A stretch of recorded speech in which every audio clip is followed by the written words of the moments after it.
Welcome to the podcast that's dedicated to helping business owners prepare their business for exit so they can maximize value and exit on your terms. This is the Exit Insights podcast presented by Succession Plus. I'm Daryl Bates-Brownsword, and today I'm talking to Max Traylor.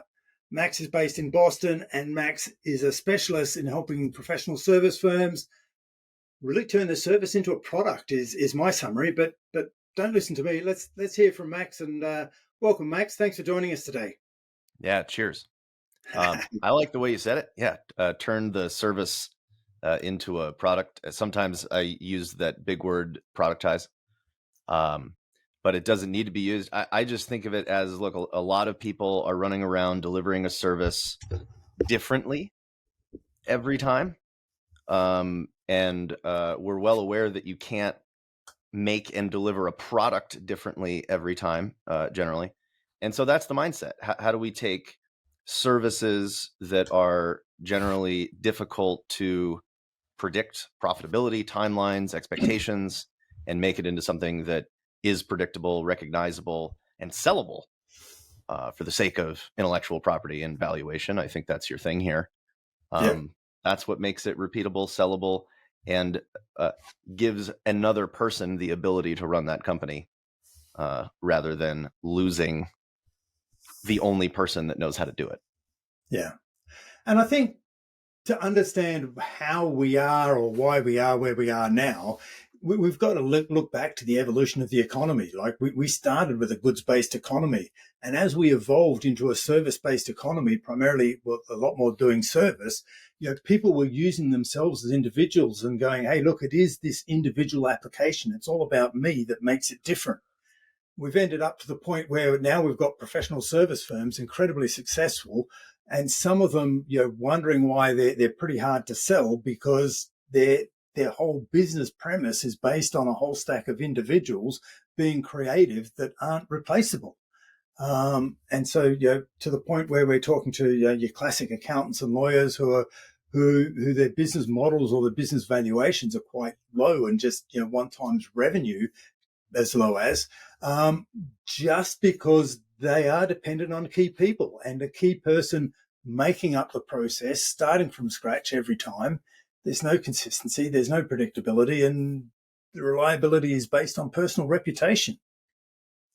Yeah, I don't think it's difficult to sell your professional service company. The challenge is how much money you're going to get for it, because all you're really selling is your client list. I mean, that happens all the time. You've got roll-ups. It's easier to grow an organization by just going out and buying logos, and that's what you're doing, unless you have a unique, and I say unique because nothing's really unique anymore, but it is marketable. You can establish that it is unique and valuable in the marketplace and that it is repeatable and recognizable by people. So that is something that will increase the valuation and represents efficiency, represents market recognition, profit. So yeah, that's what we should all be thinking about. So that all makes sense. We've got to, and in terms of running the business, it makes it more efficient, it makes it streamlined, it makes it easier to run. And as soon as we start talking about systemizing a business and going, look, we need to have a process that people are following to deliver our service the same way every time. People in the creative industry start to then push back and go, but this is a creative process. We can't do that because you're going to just spoil the creativity. Yeah, because creatives aren't engineers. So of course they're going to say that. Yeah, but all the research that I've read so far actually says it creates the dynamic, the environment for a more creative solution for clients. Why? Because we're following the process, the standard process. We don't have to think about, we don't have to worry about, we don't make it up. We've got a whole lot of checks and balances in place to make sure all the essential stuff, the important part of the process that the client has purchased, happens automatically, reliably.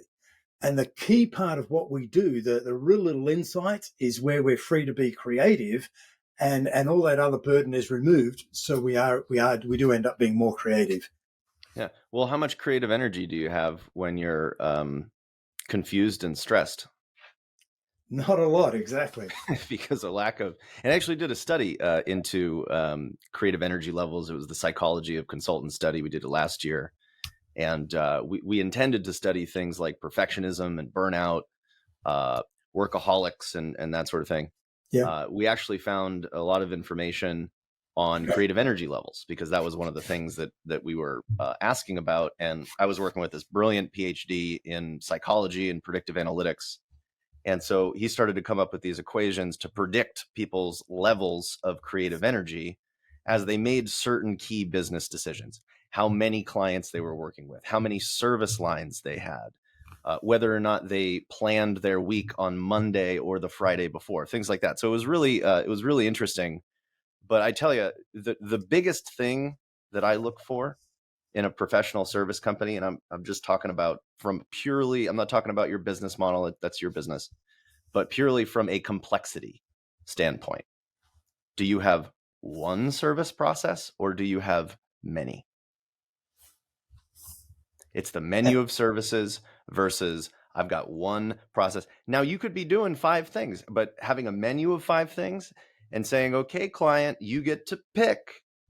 That's a restaurant business, and that's difficult. I've never run a restaurant, but I heard it's a very difficult business model. But if you take Well, those yeah, 5 things and you say, we will always start with 1 and end with 5, that's where you get the operational efficiencies. yeah. And yeah, not that I've watched a heck of a lot, but you look at these restaurant TV shows with the Gordon Ramsays and the like. One of the things they do is tidy up the menu and just go, there's way too many choices. You can't be good at cooking all those things. The clients aren't, silly.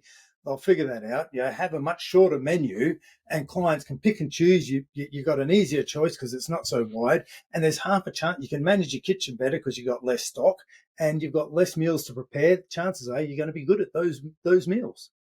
Yeah. So Well, I it's a mean, good analogy. that's the McDonald's story. Yeah. You get cheeseburgers or you don't come here. And there's your intellectual property. They had the systems and they were able to create all of these efficiencies and brand recognition because they just did cheeseburgers. So find your cheeseburger, folks. Okay. Well, let's find our cheeseburger, Max, because you specialize in working with professional service firms to help them move away from selling hours and to effectively systemize and productize their services so they become more profitable. True? Yeah, true. Yep. Okay, great. Yes, So circle gets the square. Very good. how do you start that process, and what's the resistance you get from clients when they've been conditioned because the industry associations and everything are conditioned them to be selling hours, selling time, selling and increasing their hourly rate to increase their expertise, and then someone like yourself comes in and says, well, have you thought about this differently? What's the sort of resistance and pushback you get from them when you first head down this strategy, this thinking? Yeah, that's a lot to unpack. Well, let's start with the easiest thing to tackle, hourly. Yep. 100% of the time, bad news. Nobody wins an hourly because the fact is you are incentivized to deliver value slowly. Yep. Absolutely. If you deliver value quickly, if you get better, if you innovate, you make less money. So there's the first dichotomy, shall we say? The first it's mismatch. bad. Ask your clients, would you like value faster or slower? Yeah. And so hourly, yeah. I've got more efficient because I've done it a million times, so I can do it quicker. So yeah. I've either got to do it slow or put my price up, and then the clients push back and go, "Why is your hourly rate so high?" Yeah, it's that whole thing. Good, fast, or cheap. Mm-hmm. You can have 2, but not 3. Yeah, you want to be in the good and fast bucket because it ain't cheap. Exactly. You want to charge a premium for good and fast. That's it, and that's innovation, and that's you getting better, and that's you focusing, Yep. that's you learning things. The other one of the other parts of your question was the pushback that I get, and here is the greatest psychological challenge of every professional service provider. It's saying no. It's that room that you put the kid in with the 2 marshmallow or the marshmallow, and you say, hey, if you can wait and not eat the marshmallow, you'll get 2 marshmallows. Yeah, it's self-control. We don't have it. We're human beings. Yep. So I don't know whether you have to go to therapy or get a business coach. Some people randomly fall into the gift of focus, but you do a certain thing for a certain type of person, and it's better. And people resist it. And the funniest part is when I work with marketing organizations that literally help their clients focus, and yet their own fear and hunger prevents them from focus. And I'm talking about a particular, like, for most professional service organizations, unless you're trying to capture a significant percentage of the market, which most of us are not, the more focused you get, like the tiniest minutia of an industry sliver is probably the best way to go. Like the more focused, the better. Be So there's, specialist at one thing. yeah. And look, there's 3 areas to focus. Everyone should do a little mind exercise. One is the practice area. Do you fix feet, or toes or whatever? Then industry. My grandfather always said you have to know the territory, and like it or not, if you speak their language, they're going to pay you more.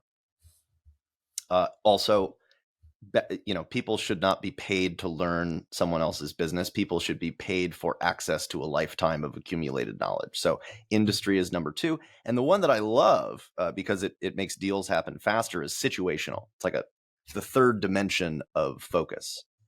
So if you can do something specific for somebody specific during a definable situation, that's awesome, because the deal is either done or not done right then. You get a yes or no, and you avoid the infamous maybe. Like selling your company. If you specialize in helping people maximize profit, when they're selling a professional services company, there is an action. There is an impending event, my dad would say. You could sell anything to anybody during an impending event. You could sell ice to an Eskimo during a blizzard.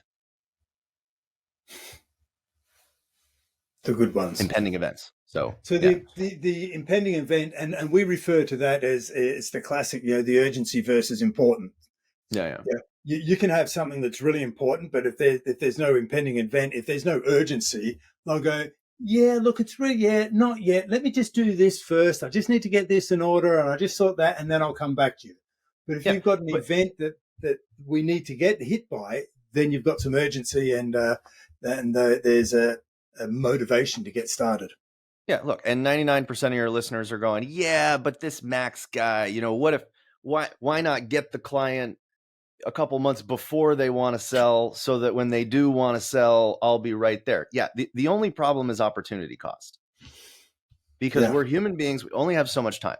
So if you say yes and do something for that client that isn't ready to sell, that's going to take time and effort that could otherwise be spent looking for, finding, and working with somebody that's already in the middle of selling.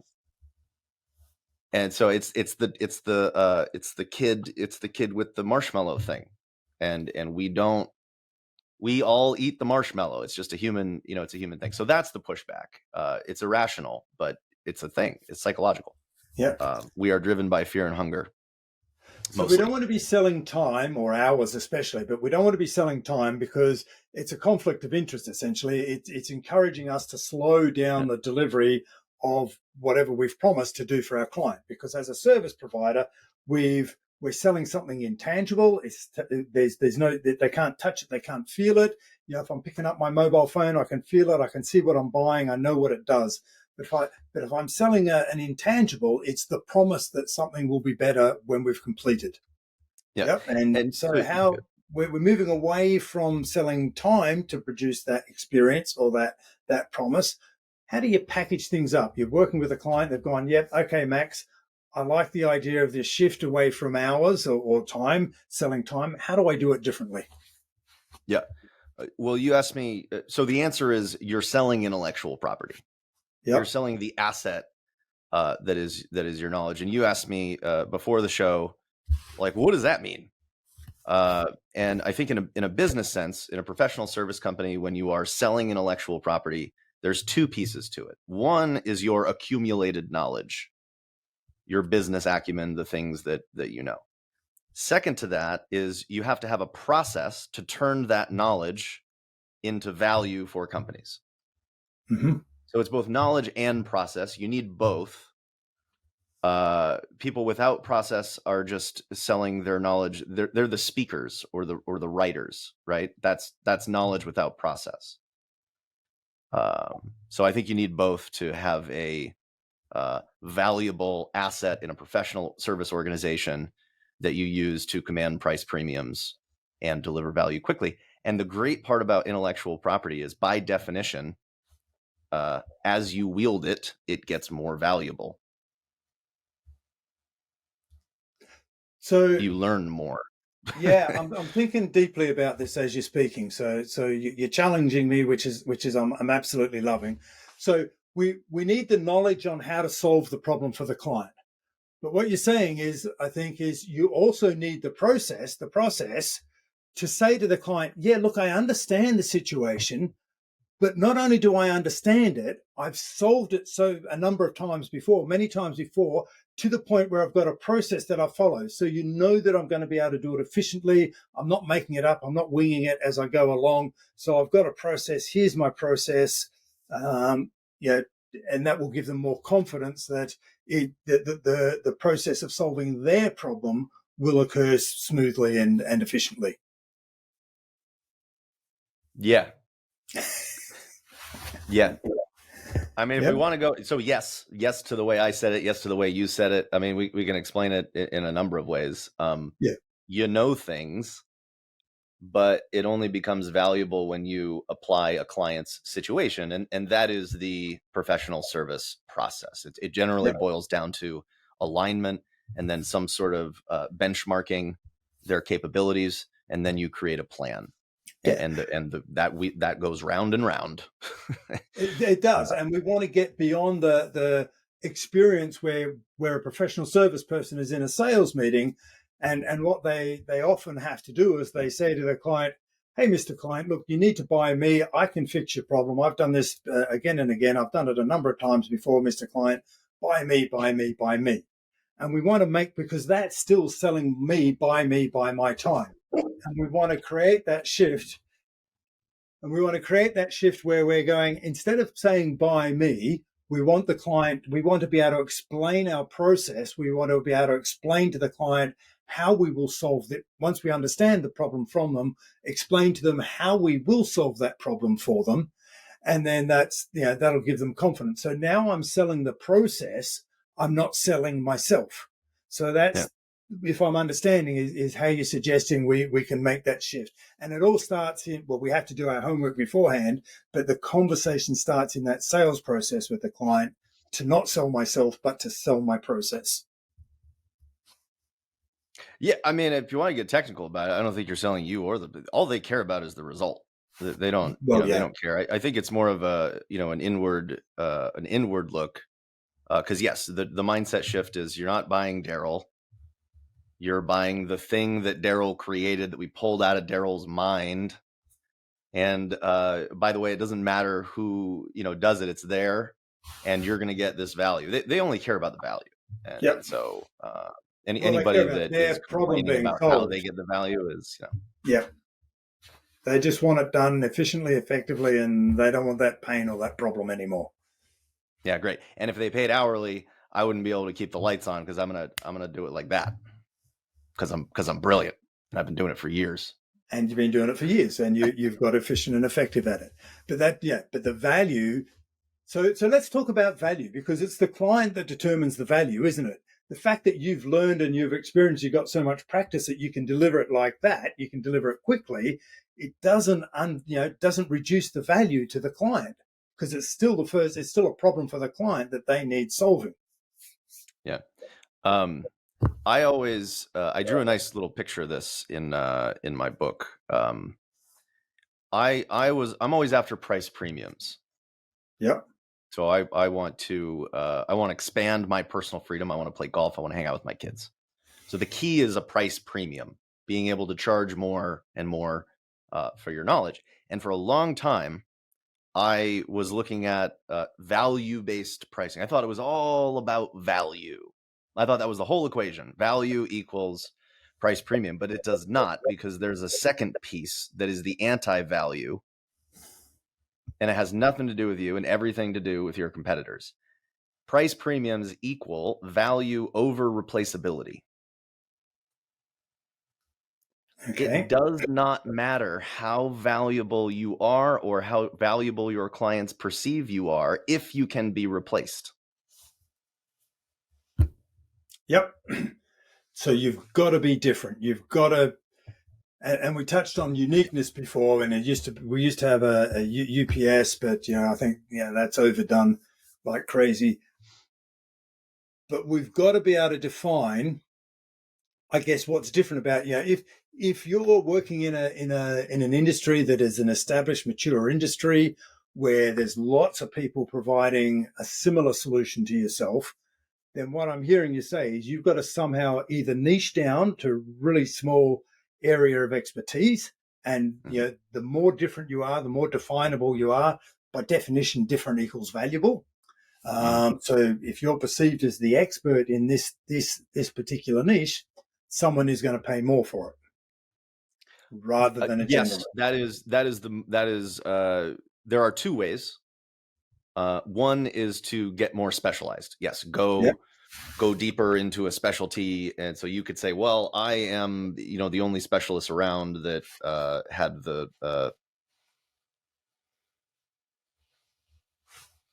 anyway, I'm the only specialist around that's doing this particular thing. The other is to look at strategic versus tactical as a spectrum, because in the professional service world, the labor market will get more crowded on the tactical side. It's easier to learn tactical skills. That's where people can be taught. Yep. The strategic skills are accumulated over time through experience. It's very difficult to teach strategy. You have to go out and demonstrate that you are strategic. And so one is you can get specific. Two, you can make sure that you position yourself and your services and your relationships with clients as very strategic, and that will make you more difficult to replace. Yep. Okay, so we're moving away from hours. We're selling a process. We're demonstrating that we've got a process to the client. We're niching down to be, and these are all just a collection of the ideas we've discussed. We're niching down to specific expertise, or we're moving away from just being tactical and your hands-on product delivery up towards the strategic side of a proposition, whether it be in a specifically industry or niche market. But the more strategic we can be, we're going back to that creative thinking and the problem solving rather than the tactical, which is just added horsepower to an existing process that they might have potentially. Yeah. I think of it as help people make decisions. That's strategic. Yeah. And the tactical is I help people do things. That's tactical. There's a nice distilled down version of it. Brilliant. Okay, so you engage with a client, you bring this messaging to them, and in a world where I guess there is a whole lot of tradition, there's a whole lot of well, everyone else does it this way. I guess if everyone else is doing it this way and charging time, it's easy. That's even better for someone like yourself, because if you move away from that, then it really is one of those ways of standing out and appearing different. Yeah, I mean, but it's all perspective, right? I think, like, for example, for me, hourly is the minority because I spent 8 years actively seeking out people that monetize their expertise. So, when I run into somebody that feels like there is a certain way of doing it, I can give them 10 examples of it happening the other way. And then they realize there are no rules. They're like, you can go find anything. I've seen absolutely everything. And I'm convinced you can sell anything to anyone for any price because of the perspective that I have, because I spent 8 years expanding what the normal was. And so now there's no normal. There's also no rules.